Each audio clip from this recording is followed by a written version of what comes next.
1 Samuel, chapitre 12.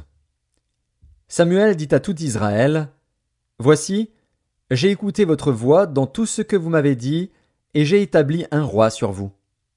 Et maintenant, voici le roi qui marchera devant vous. Pour moi, je suis vieux, j'ai blanchi, et mes fils sont avec vous. J'ai marché à votre tête, depuis ma jeunesse jusqu'à ce jour. Me voici. Rendez témoignage contre moi en présence de l'Éternel et en présence de son oint. De qui ai-je pris le bœuf et de qui ai-je pris l'âne? Qui ai-je opprimé et qui ai-je traité durement? De qui ai-je reçu un présent pour fermer les yeux sur lui? Je vous le rendrai.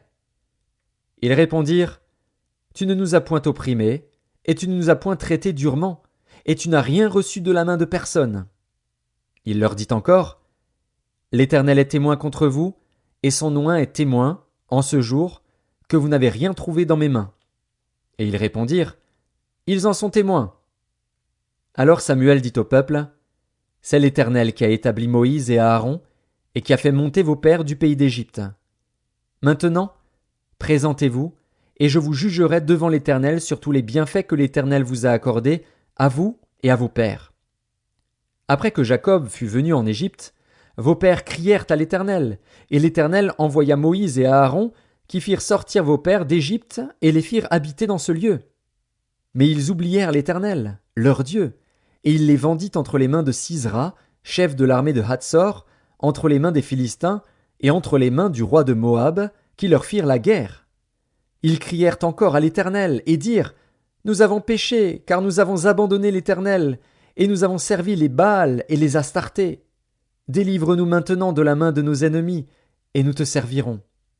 Et l'Éternel envoya Jérubbaal, Bédan, Jephthé et Samuel, et il vous délivra de la main de vos ennemis qui vous entouraient, et vous demeurâtes en sécurité. Puis, voyant que Nachash, roi des fils d'Ammon, marchait contre vous, vous m'avez dit: Non, mais un roi régnera sur nous. Et cependant l'Éternel, votre Dieu, était votre roi. Voici donc le roi que vous avez choisi, que vous avez demandé. Voici, l'Éternel a mis sur vous un roi. Si vous craignez l'Éternel, si vous le servez, si vous obéissez à sa voix, et si vous n'êtes point rebelles à la parole de l'Éternel, vous vous attacherez à l'Éternel, votre Dieu, vous et le roi qui règne sur vous. Mais si vous n'obéissez pas à la voix de l'Éternel, et si vous êtes rebelles à la parole de l'Éternel, la main de l'Éternel sera contre vous, comme elle a été contre vos pères. Attendez encore ici, et voyez le prodige que l'Éternel va opérer sous vos yeux. Ne sommes-nous pas à la moisson des blés? J'invoquerai l'Éternel, et il enverra du tonnerre et de la pluie.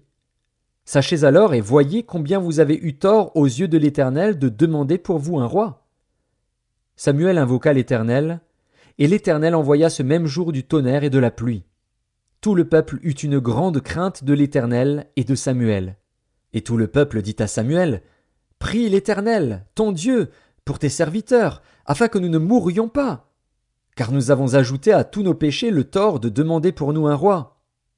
Samuel dit au peuple: N'ayez point de crainte.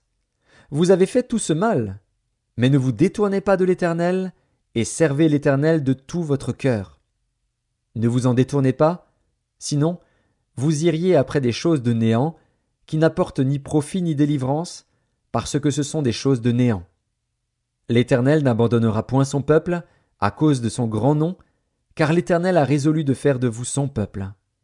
Loin de moi aussi de pécher contre l'Éternel, de cesser de prier pour vous. Je vous enseignerai le bon et le droit chemin. Craignez seulement l'Éternel, et servez-le fidèlement de tout votre cœur, car voyez quelle puissance il déploie parmi vous. Mais si vous faites le mal, vous périrez, vous et votre roi.